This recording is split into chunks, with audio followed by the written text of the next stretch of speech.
Chapter 20. Goodbye, Mr. Hazel. The big, shiny silver Rolls-Royce had braked suddenly and come to a stop right alongside the filling station. Behind the wheel I could see the enormous pink, beery face of Mr. Victor Hazel staring at the pheasants. I could see the mouth hanging open, the eyes bulging out of his head like toadstools, and the skin of his face turning from pink to bright scarlet.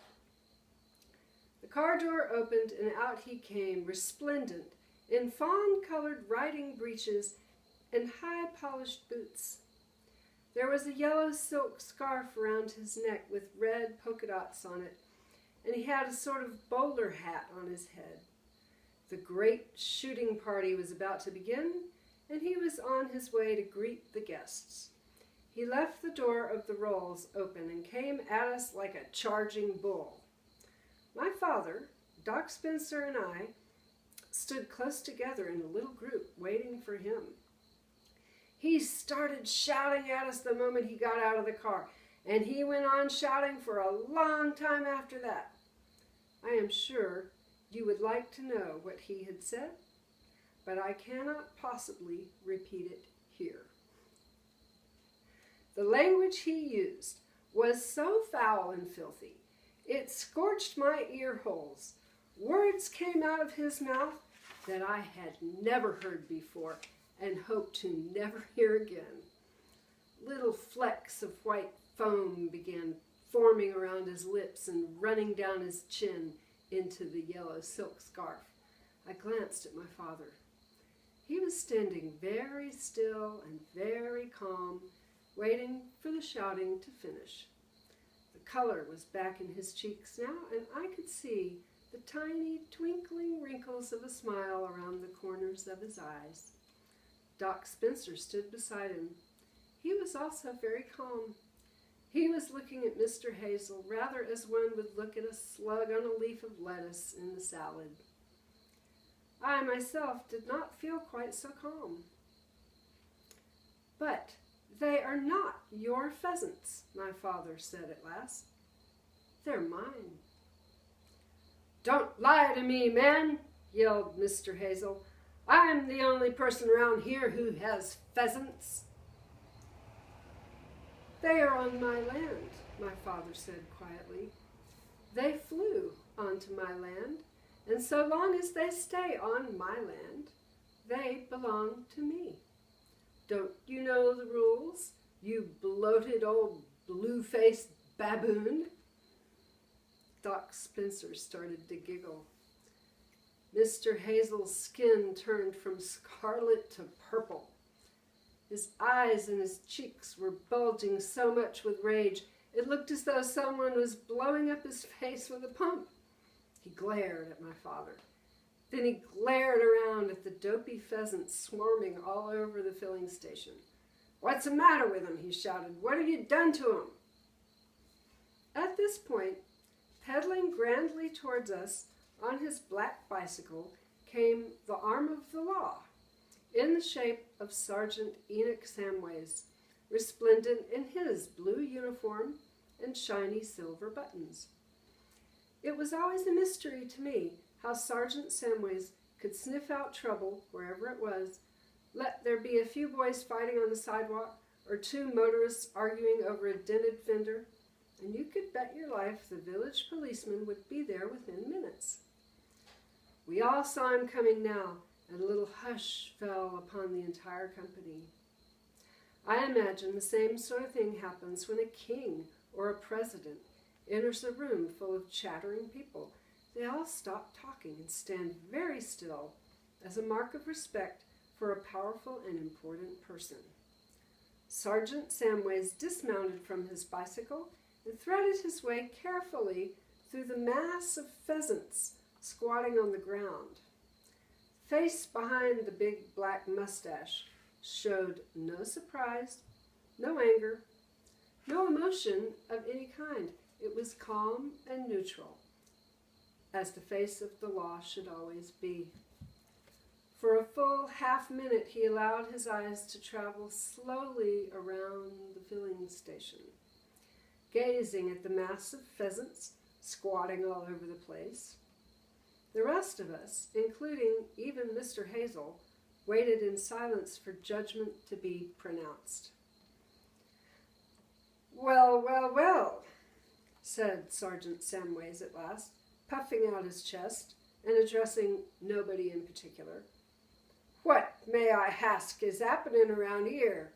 Sergeant Samways had a funny habit of sometimes putting the letter H in front of words that shouldn't have an H there at all.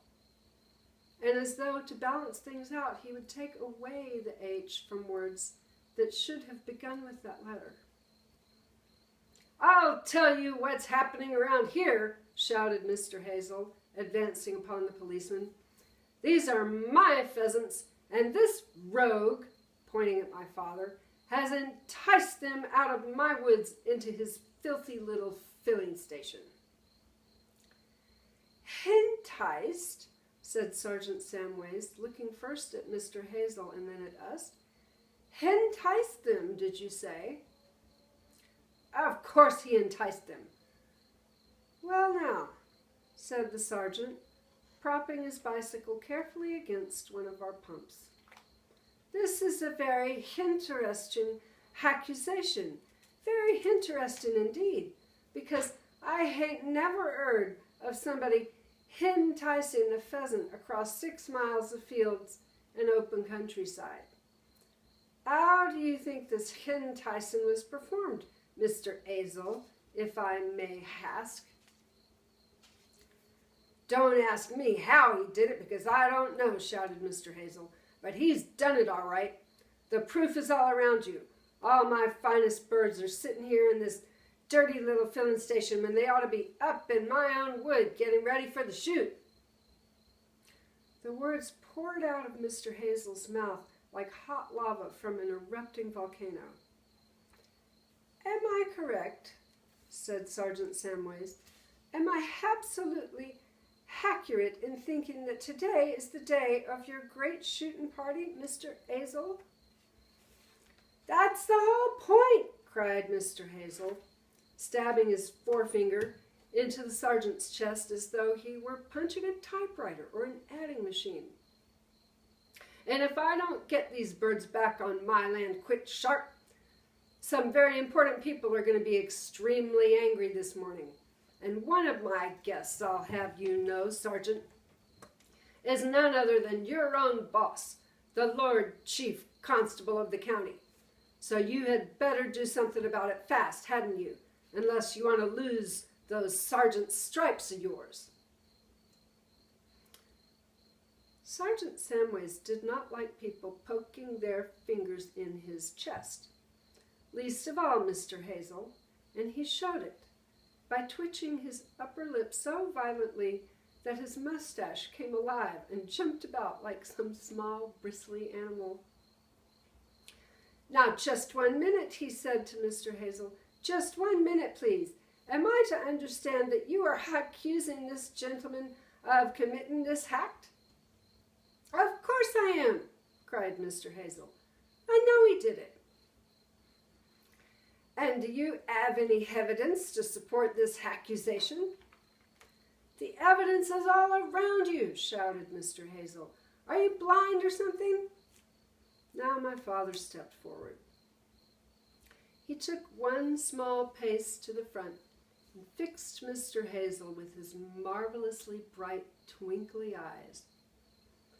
"Surely you know how these pheasants came here," he said softly. "Surely I do not know how they came here," snapped Mr. Hazel. "Then I shall tell you," my father said, "because it is quite simple, really. They all knew they were going to be shot today if they stayed in your wood. So they flew in here to wait until the shooting was over." "Rubbish!" yelled Mr. Hazel. "It's not rubbish at all," my father said. "They are extremely intelligent birds, pheasants. Isn't that so, Doctor?" "They have tremendous brain power," Doc Spencer said, They know exactly what's going on.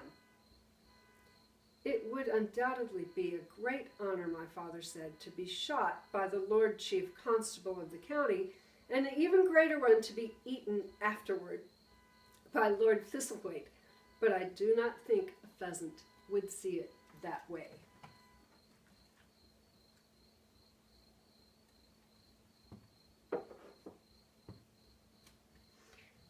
You are scoundrels, both of you, shouted Mr. Hazel. You are rapscallions of the worst kind. Now then, said Sergeant Samways, insults ain't gonna get us nowhere. They only aggravate things. Therefore, gentlemen, I have a suggestion to put before you. I suggest that we all of us make a big effort to drive these birds back over the road onto Mr. Hazel's land. How does that strike you, Mr. Hazel? It'll be a step in the right direction, Mr. Hazel said. Get on with it then. How about you, William? The sergeant said to my father. Are you agreeable to this action? I think it's a fine idea, my father said, giving Sergeant Samways one of his funny looks. I'll be very glad to help. So will Danny. What's he up to now, I wondered, because whenever my father gave somebody one of his funny looks, it meant something funny was about to happen. And Sergeant Samways, I noticed, also had quite a sparkle in his usually stern eye. Come on, my lads, he cried. Let's push these lazy birds over the road. And with that, he began striding around the filling station, waving his arms at the pheasants and shouting, shoot, shoot, off you go, beat it, get out of here. And my father and I joined him in this rather absurd exercise, and for the second time that morning, clouds of pheasants rose into the air, clapping their enormous wings. It was then I realized that in order to fly across the road, the birds would first have to fly over Mr. Hazel's mighty Rolls Royce, which lay right in their path, with its one door still open. Most of the pheasants were too dopey to manage this. So down they came again, smack on top of the great silver automobile. They were all over the roof and the hood, sliding and slithering and trying to keep a grip on that beautifully polished surface. I could hear their sharp claws scraping into the paintwork as they struggled to hang on, and already they were depositing their filthy droppings all over the roof. Get them off, screamed Mr. Hazel. Get them away.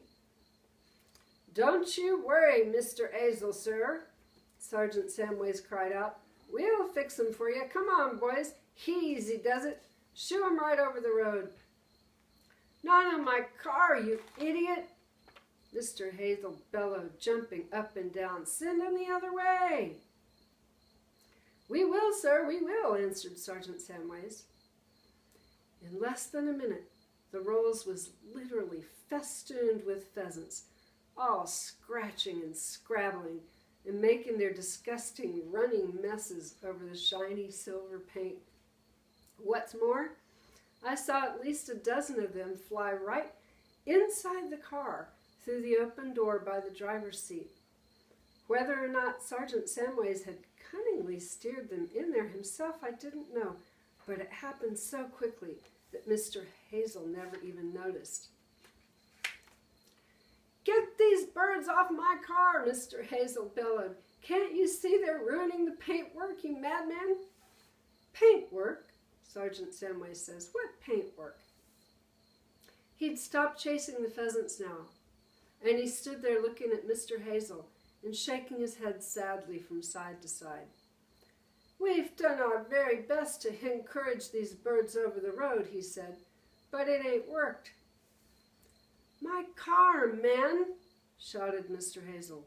Get them away from my car. Ah, the sergeant said, your car. Yes, I see what you mean, sir. Beastly dirty birds, pheasants are, but Why don't you just hop in quick and drive her away fast? They'll have to get off then, won't they? Mr. Hazel, who seemed only too glad of an excuse to escape from this madhouse, made a dash for the open door of the Roalds and leaped into the driver's seat. The moment he was in, Sergeant Samways slammed the door, and suddenly there was the most infernal uproar inside the car as a dozen or more enormous pheasants started squawking and flapping all over the seats and around Mr. Hazel's head. "Drive on, Mr. Hazel, sir," shouted Sergeant Samways through the window in his most commanding policeman's voice. Hurry up, hurry up, hurry up, get going quick. Ignore them pheasants, Mr. Hazel, and accelerate that engine." Mr. Hazel didn't have much choice. He had to make a run for it now. He started the motor, and the great Roals shot off down the road with clouds of pheasants rising up from it in all directions. Then an extraordinary thing happened. The pheasants that had flown up off the car stayed up in the air. They didn't come flapping drunkenly down as we had expected them to. They stayed up and kept on flying. Over the top of the filling station they flew, and over the caravan, and over the field at the back where our little outdoor lavatory stood, and over the next field, and over the crest of the hill until they disappeared from sight. "Great Scott!" Doc Spencer cried. "Just look at that. They've recovered. The sleeping pills have worn off at last." Now all the other pheasants around the place were beginning to come awake. They were standing up tall on their legs and ruffling their feathers and turning their heads quickly from side to side. One or two of them started running about. Then all the others started running. And when Sergeant Samways flapped his arms at them, the whole lot of them took off into the air and flew over the filling station and were gone. Suddenly, there was not a pheasant left, and it was very interesting to see that none of them had flown across the road or even down the road in the direction of Hazel's Wood and the great shooting party. Every one of them had flown in exactly the opposite direction.